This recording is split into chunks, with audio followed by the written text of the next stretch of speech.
Thank you, everyone. Wow, that's so beautiful.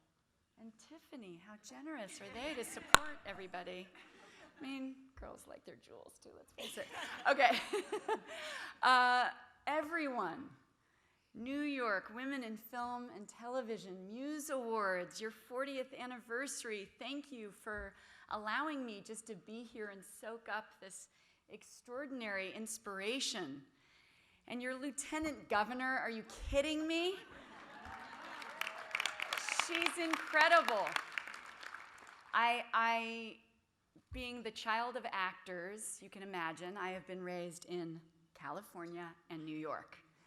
And I just want to say, as a tribute to the greatest magazine, being the New Yorker, I can't help but imagine one table off in the corner being created a hopefully brilliant cartoon that California was given one table, and the cartoon is them sort of in shame with their shoulders up around them, because as someone who lives in California, we have a lot to learn about how you are supporting each other in this city and in this state.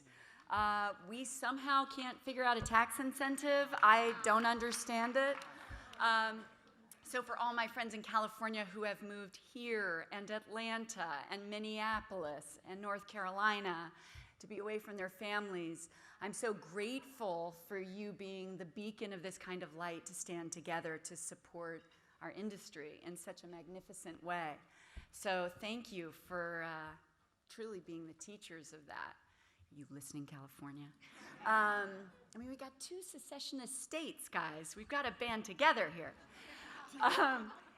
I'm so grateful to be here with you in this room of extraordinary people and standing here witnessing these amazing faces of remarkable women and already listening to the words of your Lieutenant Governor, of Alicia's amazing speech. I will try to heed one of my muses, now her daughter's, advice to also keep it brief and wrap it up.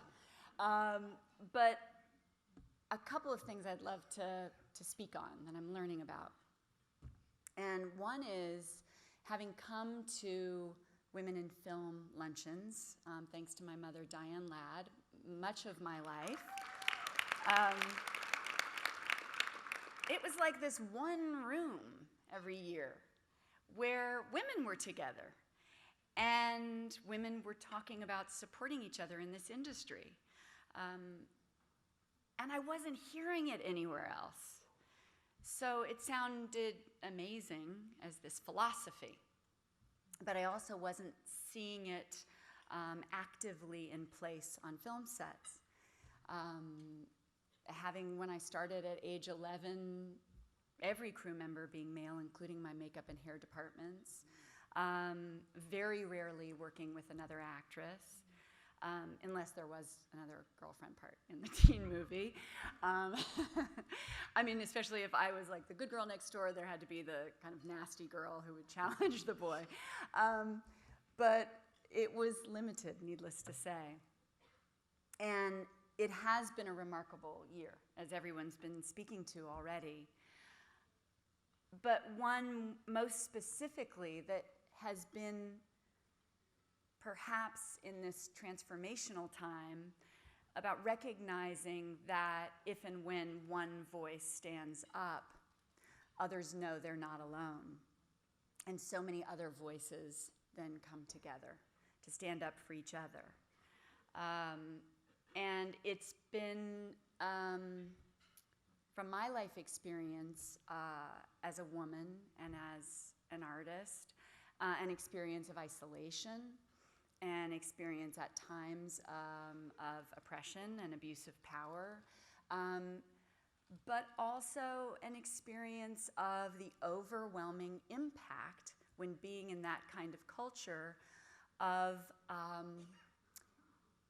a how can I put it, a scarcity theorizing. As much as I was raised by an extraordinary feminist and an active women's advocate, every day at work and in the environment I grew up in middle school, at a club, women weren't always standing together. So I'm inspired by you because an honor is there to say we're putting a light on something. So I'm grateful that you're putting a light on me personally being reminded of the work I need to do to stand up for everyone else in this room and in my community. Because I've been in the room where a handsome man walks in and women panic that he might see somebody else. And if there would only be just me and a group of guys, maybe he would have noticed me first, and now there's like 8 gorgeous women in the room. Or if there are other women on set, what if there's one job? So accountability is part of this time. It's not just looking at the behavior, particularly of men, in consideration of abuse of power, which we're seeing all the way to the top. As my daughter says, also my muse, Mom, I thought you said you're not supposed to bully on social media. Is anybody watching this? Because, Mommy, this is the opposite of what you told me the world was going to be like.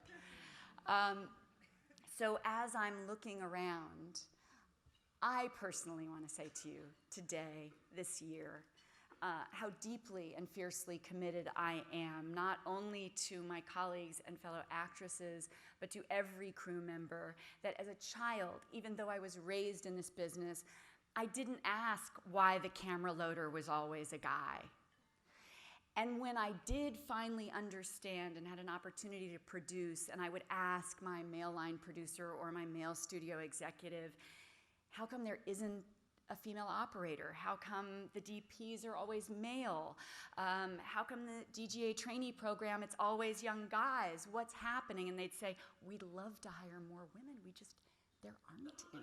I mean, if you can give us a list of names, we'd be thrilled. I mean, female director, there's like 4 and they're unavailable. So endlessly, this was the conversation. So thank you for the reminder of the work that needs to be done on a daily basis, for standing up and supporting other women. I'm grateful for the roles I've been privileged to play that are complicated and flawed and human and rage-filled and funny and sensual and sexual and scared and vulnerable and happen to be female. But that's not the story they lead with. And I am very thrilled, both as an actor and a board member at the Academy, to speak to a lot of work that's happening, that in addition to Women in Film, so many organizations that always were separate trying to do one little job are all banding together now. And many of us are working with both Film and Television Academy, are deeply committed to this, as well as our unions, to make sure we're all together creating a universal database, so if any of us are looking for a camera loader, we have a list to go to of who's available in Atlanta this week, of where we can find each other. And so whether you're an actor or a filmmaker or the second, you know how to support each other and find jobs today to support each other in building our story, and obviously gender pay gap and all the other work that needs to be done.